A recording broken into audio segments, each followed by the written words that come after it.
আজকে আমরা ডেইলি স্টারের আরও একটা সেন্টেন্স নিয়ে আলোচনা করব। সেন্টেন্সটাকে বাংলায় ট্রান্সলেট করব এবং কিভাবে এই সেন্টেন্সটা গঠিত হয়েছে, কিভাবে এই ধরনের একটা সেন্টেন্স লিখতে হয় সেই বিষয়টাও আলোচনা করব। তো খাতা কলম নিয়ে সবাইকে অবশ্যই বসতে হবে। সেন্টেন্সটা শুরু করা হয়েছে একটা প্রিপোজিশনাল ফ্রেজের মাধ্যমে। এখানে প্রিপোজিশন উইথ হচ্ছে কোনো একটা বিদ্যমান অবস্থা প্রকাশ করতে ব্যবহার করা হয়েছে এবং ওই অবস্থাটা হচ্ছে ক্লাইমেট চেঞ্জ, যেখানে চেঞ্জ হেডওয়ার্ড এবং ক্লাইমেট ওই চেঞ্জটা কিসের সেটাকে নির্দিষ্ট করছে একটা প্রিমোডিফায়ার। তো দুইটা মিলে হলো একটা noun phrase plus preposition with, সম্পূর্ণ অংশটা মিলে একটা প্রিপোজিশনাল ফ্রেজ যেটা একটা অবস্থাকে প্রকাশ করছে। তো আমরা যখন একটা প্রিপোজিশনাল ফ্রেজকে ট্রান্সলেট করব, প্রথমেই আমরা ডিটারমিনার, এরপর প্রিমোডিফায়ার, এরপর হেডওয়ার্ডকে ট্রান্সলেট করে সবার শেষে প্রিপোজিশনটাকে ট্রান্সলেট করব। তো এখানে ডিটারমিনার নেই, প্রথমেই আমরা প্রিমোডিফায়ার ক্লাইমেটকে ট্রান্সলেট করছি। ক্লাইমেট অর্থ হচ্ছে জলবায়ু। এরপর হেডওয়ার্ডকে ট্রান্সলেট করব চেঞ্জ, চেঞ্জ অর্থ হচ্ছে পরিবর্তন, এবং সবশেষে প্রিপোজিশন উইথ, যার অর্থ এখানে ফলে। তো জলবায়ু পরিবর্তনের ফলে দুইটা বিষয় আমাদের সামনে এসেছে, যেটা লেখক দুইটা নাউন ফ্রেজের মাধ্যমে লিখেছে। Our internal river management problems and unresolved external issues with India. তো প্রথম নাউন ফ্রেজটাতে উনি প্রবলেমস নিয়ে আলোচনা করছে, যেটা হেডওয়ার্ড, এবং প্রবলেমটা কি সম্পর্কিত সেটা প্রকাশ করতে তিনি লিখেছে রিভার ম্যানেজমেন্ট, নদী ব্যবস্থাপনা সম্পর্কিত প্রবলেম। এরপর এই প্রবলেমটাকে আরও নির্দিষ্ট করতে উনি লিখেছে ইন্টারনাল প্রবলেম। তাহলে ইন্টারনাল আরও একটা অ্যাডজেক্টিভ প্রিমোডিফায়ার হিসেবে বসেছে প্রবলেমটাকে নির্দিষ্ট করতে, এবং সবার শুরুতে তিনি লিখেছেন প্রবলেমটা কাদের, প্রবলেমটা হচ্ছে আমাদের, একটা ডিটারমিনারের মাধ্যমে লিখেছে। তো এই ধরনের একটা নাউন ফ্রেজকে যদি আমরা ট্রান্সলেট করি, আমরা জানি প্রথমেই ডিটারমিনার ট্রান্সলেট করতে হবে।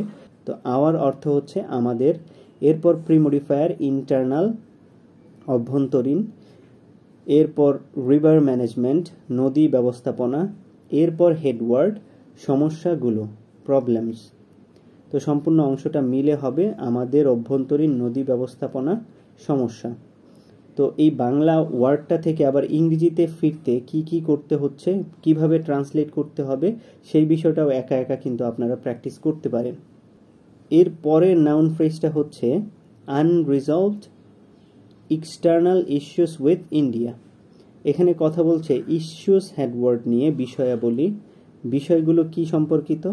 এক্সটার্নাল এখানে ফরেন অর্থে, বৈদেশিক অর্থে বসেছে, তো বৈদেশিক বিষয়াবলী, এবং বিষয়গুলো হচ্ছে আনরিজলভড অমীমাংসিত, আরেকটা অ্যাডজেক্টিভ ব্যবহার করা হয়েছে প্রিমোডিফায়ার অংশে।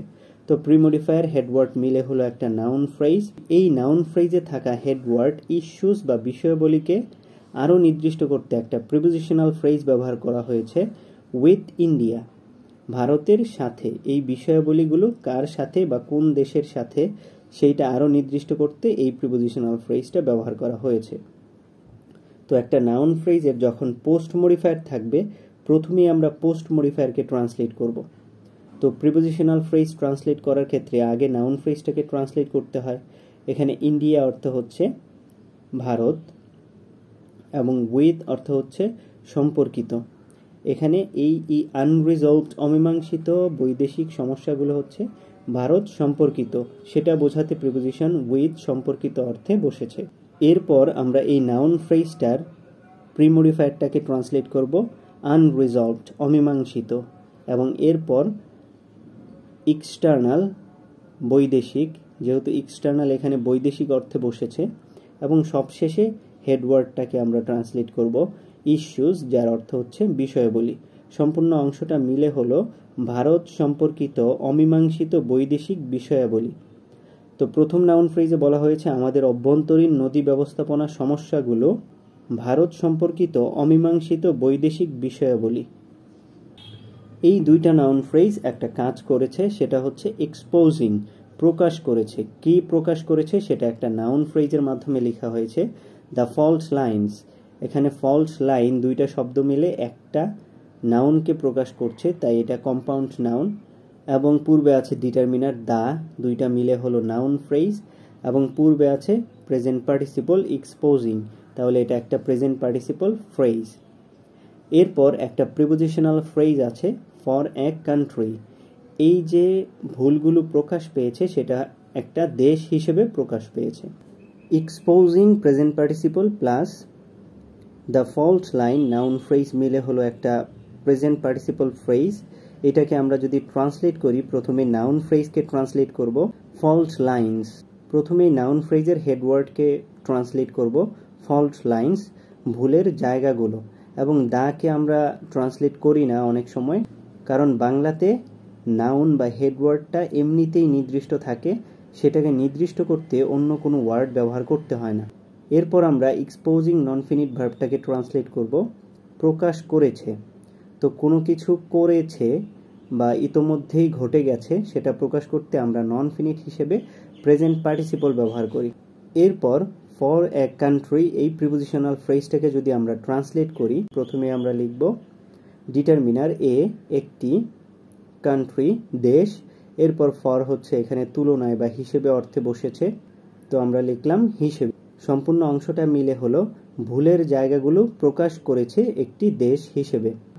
এরপর রাইটার লিখেছে otherwise known for its disaster preparedness. এখানে আদারওয়াইজ হচ্ছে একটা অ্যাডভার্ব যেটা নোন নন ফিনিট ভার্বটাকে মডিফাই করছে। তো নোন হচ্ছে এখানে পাস্ট পার্টিসিপল এবং এরপর একটা প্রিপোজিশন প্লাস নাউন ফ্রেজ আছে। তো সম্পূর্ণ অংশটা মিলে হবে একটা পাস্ট পার্টিসিপল ফ্রেজ, কারণ আমরা জানি past participle plus preposition plus noun phrase মিলে হয় পাস্ট পার্টিসিপল ফ্রেজ। এখানে প্রিপোজিশন ফর বসেছে ক্ষেত্র অর্থে, তো আদারওয়াইজ এখানে বিপরীত অর্থে বসেছে। তো আদারওয়াইজ নোন বিপরীতভাবে জানা। কি জানা? ফর ক্ষেত্রে, কিসের ক্ষেত্রে জানা? It's disaster preparedness. এই দেশটির, ইটস এখানে দেশটাকে নির্দেশ করছে, দেশটির বিপর্যয় প্রস্তুতি সম্পর্কে বা বিপরীতভাবে পরিচিত। তো সম্পূর্ণ অংশটা যদি আমরা ট্রান্সলেট করি, প্রথমে নাউন ফ্রেজ আমরা ট্রান্সলেট করব। এখানে ইটস মানে হচ্ছে দেশটির, তাহলে আমরা লিখলাম দেশটির ডিজাস্টার, প্রিমোডিফায়ারটাকে ট্রান্সলেট করলাম বিপর্যয়, এরপর প্রিপেয়ারনেস প্রস্তুতি, এরপর ফর প্রিপোজিশনটাকে ট্রান্সলেট করলাম ক্ষেত্রে। তো দেশটির বিপর্যয় প্রস্তুতির ক্ষেত্রে আদারওয়াইজ বিপরীত নোন জানান দিচ্ছে। তাহলে আমাদের এখানে একটা বিষয় খেয়াল করতে হবে, প্রথমে নাউন ফ্রেজটাকে ট্রান্সলেট করতে হবে, এরপর প্রিপোজিশন, এবং যদি অ্যাডভার্ব থাকে নন ফিনিট ভার্বকে মডিফাই করতে, তাহলে অ্যাডভার্ব আগে ট্রান্সলেট করে এরপর নন ফিনিট ভার্বটাকে ট্রান্সলেট করব। তো সম্পূর্ণ অংশটা মিলে হলো দেশটির বিপর্যয় প্রস্তুতির ক্ষেত্রে বিপরীত জানান দিচ্ছে। এরপর লেখক এই সেন্টেন্সের সাবজেক্ট প্লাস ভার্ব লিখেছে the time has come for Bangladesh. এখানে দ্য টাইম নাউন ফ্রেজটা হচ্ছে সাবজেক্ট এবং হ্যাজ কাম এসেছে, কোনো কিছু ঘটেছে সেটা প্রকাশ করতে প্রেজেন্ট পারফেক্ট টেন্স আমরা ব্যবহার করি। তো সময় এসেছে কার জন্য? ফর বাংলাদেশ, প্রিপোজিশনাল ফ্রেজ দিয়ে লিখেছে বাংলাদেশের জন্য। এরপর একটা নন ফিনিট ফ্রেজ দিয়ে লিখেছে যে সময়টা কি উদ্দেশ্যে এসেছে। উদ্দেশ্যটা হচ্ছে টু অ্যাপ্রোচ। এখানে অ্যাপ্রোচ ডিল উইথ বা মোকাবিলা করা অর্থে বসেছে। এই এই ইনফিনিটিভটার পর একটা নাউন ফ্রেজ বসে ইনফিনিটিভ ফ্রেজ গঠন করেছে। নাউন ফ্রেজটা হচ্ছে দিস ইস্যুস, এখানে দিস ডিটারমিনার, ইস্যুস হেডওয়ার্ড। এরপর মোকাবেলা কিভাবে করব সেটা প্রকাশ করতে একটা প্রিপোজিশনাল ফ্রেজ ব্যবহার করা হয়েছে উইথ আর্জেন্সি, দ্রুততার সাথে। তাহলে নন ফিনিট ভার্বটাকে একটা প্রিপোজিশনাল ফ্রেজ অ্যাডভার্বের মতো অ্যাডভার্ব হিসেবে মডিফাই করছে নাউন ফ্রেজটার পরে বসে। তো এক্ষেত্রে আমরা এই অ্যাডভার্ব ফ্রেজটাকে আগে ট্রান্সলেট করব উইথ আর্জেন্সি, যার অর্থ হচ্ছে দ্রুততার সাথে, টু অ্যাপ্রোচ মোকাবেলা করতে। এরপর নাউন ফ্রেজটাকে ট্রান্সলেট করব এই বিষয়টাকে, দিস মানে এই, ইস্যুস মানে বিষয়, এই বিষয়টাকে দ্রুততার সাথে মোকাবেলা করতে। যেইভাবেই লিখি বিষয়টা গুছিয়ে লিখতে হবে। এরপর এই সেন্টেন্সের সাবঅর্ডিনেট ক্লোজটা লিখেছে দ্যাট ইট ডিজার্ভস। এখানে দ্যাট হচ্ছে লিঙ্কার্স, যেটা এর আগে বলা পুরো অংশটাকে নির্দেশ করছে। ইট বলতে এখানে বুঝিয়েছে দেশটি, যেটা একটা প্রোনাউন, একাই একটা নাউন ফ্রেজ। ডিজার্ভস ভার্বের সাবজেক্ট হিসেবে বসেছে, এবং ডিজার্ভস হচ্ছে মেইন ভার্ব, যেটা প্রেজেন্ট ইনডিফিনিট টেন্সে লেখা হয়েছে। তো এটাকে যদি আমরা ট্রান্সলেট করি তাহলে আমরা লিখব যা, দ্যাটের পরিবর্তে আমরা লিখব যা, ইট দেশটি, ডিজার্ভস প্রত্যাশা করে। এখন দেশটি প্রত্যাশা করে কি বিবেচনা করলে সেটাও রাইটার লিখেছে। তো এক্ষেত্রে উনি লিখেছে specially considering the huge human and economic tolls. এখানে দেখা যাচ্ছে considering present participle plus the huge human and economic tolls একটা নাউন ফ্রেজ আছে, যার পূর্বে স্পেশালি অ্যাডভার্বটা কনসিডারিং নন ফিনিট ভার্বটাকে মডিফাই করছে।